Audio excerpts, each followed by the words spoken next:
사도행전 19장 23절에서 31절까지 말씀입니다.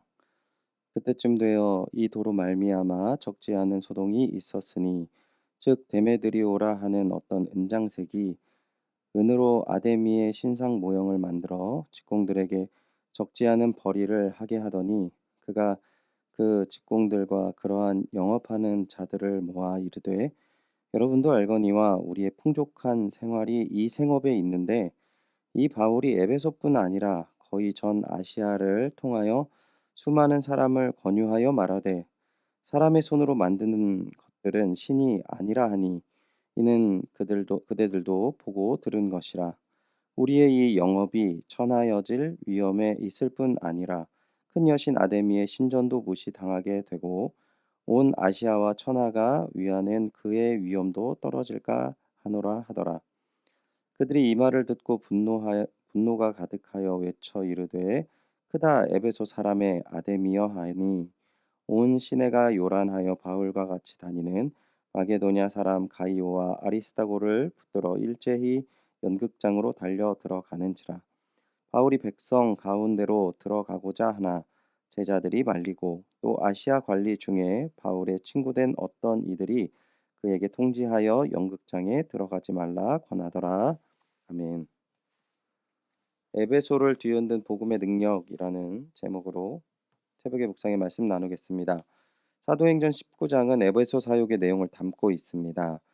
먼저 바울은 요한의 세례만 알고 있었던 그들에게 주 예수 그리스도의 세례를 주며 온전한 복음을 전합니다.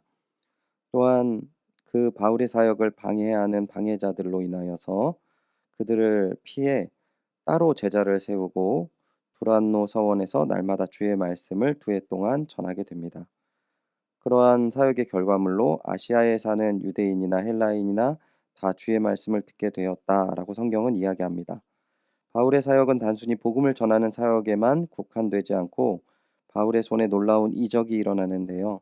심지어 바울의 몸에서 있는 그 손수건이나 앞치마를 가져다가 병든 사람에게 얹으면 그 병이 떠나고 악기도 나가는 역사가 일어났습니다. 에베소 사역은 수많은 사람들을 자복하게 하여서 마술을 행하던 많은 사람이 그 책을 모아 가지고 와서 모든 사람들 앞에서 불을 살았는데 그 책값이 은 5만이나 되었다고 합니다. 많은 이들이 오랫동안 매여 있는 우상과 불신앙을 버리고 오직 하나님만 의지하는 믿음의 역사가 일어난 것입니다. 오늘 본문은 그러한 가운데 바울의 사역의 선순환으로 말미암아 매여 있던 악의 세력과 손을 끊는 자들이 있지만 바울 사역에 오히려 불만을 가진 사람들, 반대편에 있는 자들의 입장을 보여주고 있습니다. 은장색 데메드리도라는 자가 에베소에서 소요를 일으킨 사건인데요. 당시 에베소는 교통이 빈번하고 로마 동쪽으로 나가는 큰 도로가 있는 대도시로서 아데미 신전이 유명하였습니다. 이 데메드리오는 신전을 찾는 관광객과 종교 순례자들에게 은으로 정교하게 만든 작은 우상이나 신전 모형을 만들어서 팔았던 것입니다. 또한 이 데메드리오와 함께 소요를 일으킨 무리들은 이 은으로 물건을 만드는 기술자들 그리고 그 물건을 판매하는 장사하는 사람들이었습니다. 중요한 것은 이들이 사람들을 선동할 때 했던 내용입니다. 26절을 보면 사람의 손으로 만든 것이 신이 아니라 이것입니다. 그러니까 이들의 신과는 사람의 손으로 만든 것도 신이라는 것이죠. 그리고 신전 외형이나 신의 모형은 은으로 만들어 보기에 좋은 기념품으로만 가지고 가는 것이 아니라 그것이 집에 섬기, 갖다 놓고 섬기면 거기서 영험하고 신통력 있는 것들로 인하여서 그로 말미암아 아데미 신의 큰 능력이 그 큰 영험함이 거기서 작용한다라는 논리가 있는 것이죠. 그러니까 이걸 사가라라는 것입니다. 이러한 논리에 데메드리오와 그 주변인들에게는 너무나 중요한 내용을 가지고 주장을 펼치고 있습니다. 하지만 23절부터 데메드리오가 그 모든 동료들과 하는 내용을 보면 전혀 그렇지 않습니다. 24절, 25절을 보면은 이들이 이렇게 이야기를 합니다. 데메드리오라 하는 어떤 은장색이 은으로 아데미 신상 모형을 만들어 직공들에게 적지 않은 벌이를 하게 하더니 그가 그 직공들과 그러한 영업하는 자들을 모아 이르되 여러분도 알거니와 우리의 풍족한 생활이 이 생업이었는데 라고 이야기하고 있는 것이죠. 그러니까 이들에게 정말 가장 큰 의의를 두고 있는 것은 이 우상을 만들어서 팔므로 말미암아 자신들에게 돈의 이익이 있었던 것입니다. 생활의 풍족함이 있었던 것입니다. 그러니까 이것들에 침해를 하고 있는 사람이 누구냐면은 바울이라는 것이죠. 그리고 바울의 논리라는 것입니다. 사람의 손으로 만든 것이 신이 아니라는 바울의 아주 이성적이고 적절한 지적이 이들에게는 너무나도 큰 공격의 내용이 되었던 것입니다. 그리고 수많은 사람이 이 말씀에 깨닫고 예수 그리스도로 인하여서 자유함을 얻는 사건들이 눈에 보여졌던 것이죠. 그러니까 복음의 능력으로 말미암아 그들 눈에 덮여 있었던 잘못된 부분들이 분명하게 드러나고 또한 이것들을 이제 자신들의 목숨을 걸고 싸워야 할 문제로 인하여서 이제 바울을 대적하는 모습을 오늘 성경은 이야기하고 있는 것입니다. 오늘 세상도 비슷한 부분들이 참 많이 있는 것 같습니다. 겉으로는 정의와 바람직한 내용을 이야기하고 있지만 우리 삶 속에서 진정으로 온전하게 사는 삶을 살기는 너무나도 어려운 것 같습니다. 하지만 당시 이 에베소에는 놀라운 하나님의 복음의 능력으로 말미암아 온전한 하나님 안에서에 있는 자유함을 얻게 된 것이죠. 하지만 그러한 복음으로 말미암아 드러났던 온전한 자유와 풍성함이 자신의 이익을 추구하는 무리들의 단순한 논리와 욕심으로 대립구도를 나타내고 있다라는 아주 실질적인 내용을 오늘 본문은 담고 있습니다.